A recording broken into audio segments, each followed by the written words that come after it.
آج کل کے ڈیجیٹل میڈیا کے دور میں دنیا بھر کے ساتھ ساتھ جموں و کشمیر میں بھی انٹرنیٹ کے پھیلاؤ اور عروج کے باوجود کئی افراد خاص کر نوجوان اخبار بینی اور کتابیں پڑھنے میں دلچسپی رکھتے ہیں۔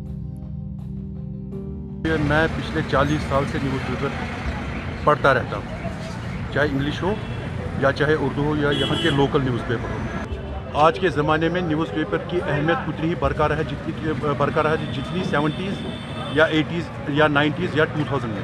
تھوڑا انٹرنیٹ اتنا زیادہ یوز نہیں کرتا ہوں، تھوڑا بٹ میں زیادہ ترجیح بکس کو ہی دیتا ہوں۔ اگر ہم سب دیکھیں گے جتنا مزہ فزیکلی بک ہاتھ میں پکڑنے کا لینے کا ہے اتنا مزہ انٹرنیٹ میں نہیں ہے۔ اخبارات، کتابوں یا معمولاتی میگزین سے استفادہ کرنے والوں کا ماننا ہے کہ انٹرنیٹ کے زیادہ استعمال سے صحت پر برے اثرات مرتب ہوتے ہیں۔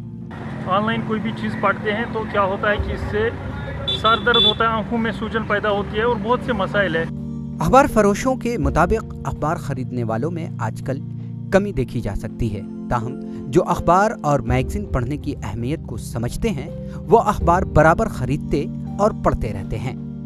جب ہم اخبار دیکھتے ہیں اس میں راؤنڈ دی کلاک ساری خبریں آتی ہیں، اس کا انٹرسٹ زیادہ انکریز ہو گئی ہے، لوگ زیادہ اخبار پڑھتے ہیں، ہمارے پاس بہت سارے کسٹمر آتے ہیں۔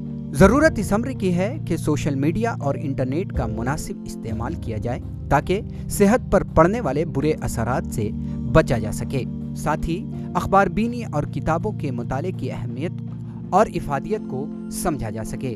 ای ٹی وی بھارت کے لیے سری نگر سے پرویز الدین کی رپورٹ۔